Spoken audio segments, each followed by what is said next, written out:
오늘 하나님께서 우리에게 주시는 말씀은 신약성경 로마서 9장 1절부터 13절 말씀입니다. 내가 그리스도 안에서 참말을 하고 거짓말을 아니하노라. 나에게 큰 근심이 있는 것과 마음에 그치지 않는 고통이 있는 것을 내 양심이 성령 안에서 나와 더불어 증언하노니 나의 형제 곧 고륙의 친척을 위하여 내 자신이 저주를 받아 그리스도에게서 끊어질지라도 원하는 바로다. 그들은 이스라엘 사람이라 그들에게는 양자됨과 영광과 언약들과 율법을 세우신 것과 예배와 약속들이 있고 조상들도 육신으로 하는 그리스도가 그들에게서 나셨으니 그는 만물 위에 계셔서 세세의 찬양을 받으실 하나님이시니라. 아멘. 그러나 하나님의 말씀이 폐하여진 것 같지 않도다. 이스라엘에게서 난 그들이 다 이스라엘이 아니요 또한 아브라함의 씨가 다 그의 자녀가 아니라 오직 이삭으로부터 난 자라야 내 씨라 불리리라 하셨으니 곧 육신의 자녀가 하나님의 자녀가 아니요 오직 약속의 자녀가 씨로 여기심을 받느니라. 약속의 말씀은 이것이니 명년 이때에 내가 이르리니 사라에게 아들이 있으리라 하심이라.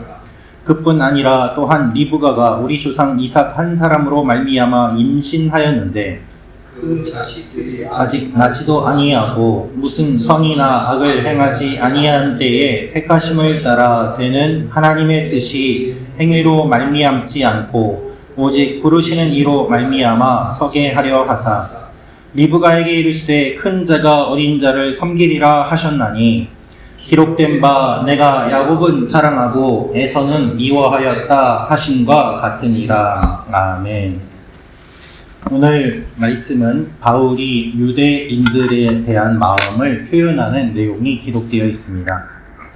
오늘 이 말씀을 통하여서 우리가 알 수 있는 몇 가지 내용이 있습니다. 첫째로 알 수 있는 것은 자기 백성을 사랑하는 마음을 가져야 합니다 라는 것입니다. 자기 백성을 사랑하는 마음을 가져야 합니다. 1절부터 3절 말씀 제가 읽어드리겠습니다. 내가 그리스도 안에서 참말을 하고 거짓말을 아니하노라. 나에게 큰 근심이 있는 것과 마음에 그치지 않는 고통이 있는 것을 내 양심이 성령 안에서 나와 더불어 증언하노니 나의 형제 곧 고륙의 친척을 위하여 내 자신이 저주를 받아 그리스도에게서 끊어질지라도 원하는 바로다. 하나님의 사랑을 경험한 바울은 유대인을 향한 마음을 선포합니다. 바울은 유대인으로서 자신의 백성들이, 자신의 민족들이 얼마나 하나님께 많은 은혜를 받았는지 잘 알고 있습니다. 그러나 그들이 예수를 믿지 않기 때문에 안타까운 마음으로 자기 백성들이 구원받기를 원하는 마음을 드러내고 있습니다. 이방인의 사도로 부름받았지만 그의 마음은 언제나 유대인들을 향하고 있었고 유대인들이 구원받기 원하는 마음이 간절하였던 것입니다. 그래서 3절에서 자신이 저주를 받아 끊어져도 좋으니 유대인이 구원을 받으면 좋겠다고 이야기를 합니다. 마치 하나님께서 광야에서 이스라엘 백성들을 인도하실 때 이스라엘 백성들이 금송아지를 만들고 하나님을 대적하자 모세가 하나님을 가로막고 생명책에서 내 이름을 지우실지라도 하나님 이 백성을 살려주십시오 했던 것과 같은 마음입니다. 바울은 자신이 저주를 받더라도 백성들이 구원을 받으면 좋겠다라고 이야기를 합니다. 그리스도에게서 끊어진다는 말은 공동체에서 쫓겨난다는 것을 뜻합니다. 유대인들은 공동체에서 쫓겨나면은 사회적인 죽음을 의미하였고 또한 실제로 죽을 수밖에 없었습니다. 왜냐하면 광야에서 그 거친 땅에서 위험에 노출되는 일이 많았기 때문입니다. 공동체에서 도와주지 않는다면 살아날 수 없었는데 그 공동체에서 쫓겨나니 어떻게 살아갈 수 있겠습니까? 유대교에서 출교는 사회적인 죽음을 뜻했습니다. 그래서 나병에 걸린 사람들이 공동체에 들어오지 못하고 밖에 머물 수밖에 없었던 그 여러 가지 일들을 통하여서 매우 많은 고초를 겪을 수밖에 없음을 우리는 알 수 있습니다. 바울이 예수님에게서 끊어져도 좋으니 유대인들을 구원해달라고 선포하는 이 이야기가 바로 이와 같은 것들을 배경으로 하고 있습니다. 하나님을 믿는 백성은 나라와 민족을 사랑하는 사람입니다. 먼저 기도하고 나라와 민족이 구원을 받도록 힘쓰고 애씁니다. 민족 복음화를 위하여 힘씁니다. 먼저 민족이 구원받기 원하는 마음을 품습니다. 가장 선교를 열심히 하고 많이 하였던 바울, 이방인의 사도로 부름받았던 바울이 그 마음 깊은 곳에는 언제나 유대인들을 향한 마음을 품고 있었음은 무엇을 의미하는 것일까요? 우리가 우리의 민족을 사랑하는 것과 열방을 사랑하는 마음이 동시에 자리 잡고 있어야 됨을 보여주는 것일 것입니다. 우리가 선교를 한다고 해서 우리 민족의 복음화를 소홀히 해서도 안 되고, 우리 민족의 복음화만 힘쓴다고 해서 선교를 소홀히 해서도 안 될 것입니다. 민족을 사랑하는 사람이 열방을 사랑하고, 열방을 사랑하는 사람이 민족을 사랑하는 것이죠. 그래서 해외에 나오면 모두 다 애국자가 된다고 하지 않습니까? 그것이 단순한 이야기를 뛰어넘어서 영적인 의미로 우리 모두가 디아스포라로 살아가는 이 입장에서 나라와 민족을 위하여 기도하고 여전히 민족 복음화를 위하여 힘쓸 필요가 있음을 오늘 말씀이 알려주고 있습니다.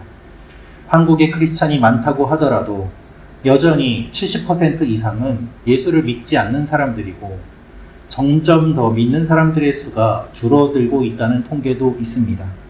오늘도 우리 개인의 기도 제목을 뛰어넘어서 나라와 민족을 위하여 기도하는 이 아침이 되기를 소망합니다. 두 번째로 알 수 있는 내용은 하나님께서 새 이스라엘을 만드셨습니다 라는 것입니다. 하나님께서 새 이스라엘을 만드셨습니다. 6절 7절 읽도록 하겠습니다. 시작. 그러나 하나님의 말씀이 폐하여진 것 같지 않도다. 이스라엘에게서 난 그들이 다 이스라엘이 아니요 씨가 다 그의 자녀가 아니라 오직 이삭으로부터 난 자라야 내 씨라 불리리라 하셨으니. 바울은 하나님께서 새 이스라엘을 만드셨음을 이야기합니다. 하나님이 야곱을 불러 이스라엘로 만들어 주셨습니다. 그와 같이 이방인들을 불러주셔서 새 이스라엘로 만드셨다라고 선포합니다. 유대인들은 아브라함의 후손인 것을 자랑스럽게 생각하였습니다. 하나님께 선택받은 백성이라고 여겼습니다. 그러나 하나님께서 어떻게 아브라함을 불러주시고 야곱을 불러주셨는지는 생각하지 않았습니다. 단지 선택받았다는 것만 생각하였던 것이죠. 하나님이 단지 아브라함의 후손이라고 해서 불러주신 것이 아니라 아브라함이 어떻게 하나님께 부름을 받게 되었는지, 그가 어떻게 하나님을 믿게 되었는지 그것을 기억해야 진정한 믿음을 가질 수 있는 것입니다. 이삭을 생각해 보십시오. 이삭은 약속의 자녀로 태어났지만 하나님의 말씀에 순종하여 제단에 스스로 올라갔습니다. 아브라함이 100세에 얻은 아들이지만 하나님이 그 아들을 바치라고 하실 때 아브라함은 그 아들을 바쳤습니다. 이미 죽은 목숨이었습니다. 이삭이 자발적으로 믿고 순종하였습니다. 그래서 이삭도 믿음의 조상이 될 수 있었던 것입니다. 아브라함은 하나님을 믿었고 이삭도 하나님을 믿었습니다.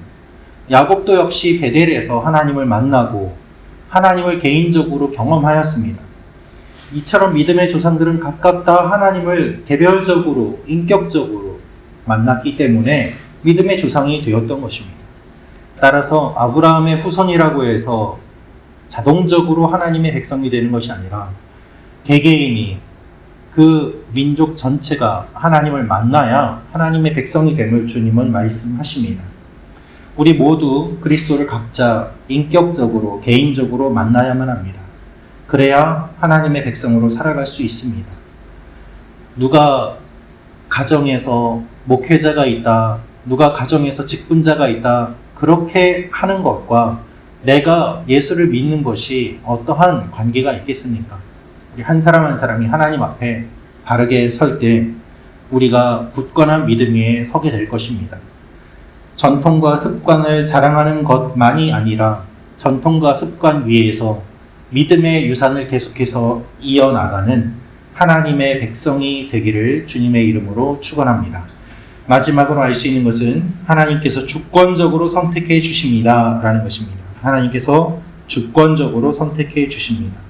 12절 13절 말씀 같이 읽겠습니다. 시작. 리브가에게 이르시되 큰 자가 어린 자를 섬기리라 하셨나니 기록된 바 내가 야곱은 사랑하고 에서는 미워하였다 하심과 같으니라. 바울은 하나님의 주권적인 선택에 대한 예를 야곱을 통해서 설명을 합니다. 야곱과 에서는 쌍둥이입니다.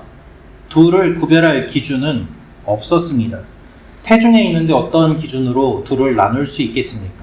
그러나 태중에서부터 하나님은 에서보다는 야곱을 먼저 사랑하고 택하셨다고 말씀하십니다. 그 이유를 우리는 알 수 없습니다. 단지 하나님께서 정하셨기에 그렇게 되었을 뿐입니다. 왜 에서는 사랑하지 않았냐고 항변할 수 있습니다. 그러나 바울은 그럴 수 없다고 합니다. 우리는 에서를 사랑하지 않는 하나님에 대해서 항변하는 것이 아니라 야곱을 사랑해 주신 하나님을 바라보며 나아가야 하는 것입니다. 그것이 하나님의 주권을 인정한다는 뜻입니다. 에서도 야곱도 사랑받을 만한 일은 아무것도 하지 않았지만 하나님께서 사랑해 주셨던 것이죠. 예를 들어서 하나님이 왜 나를 구원해 주셨냐고 항변할 수는 없습니다.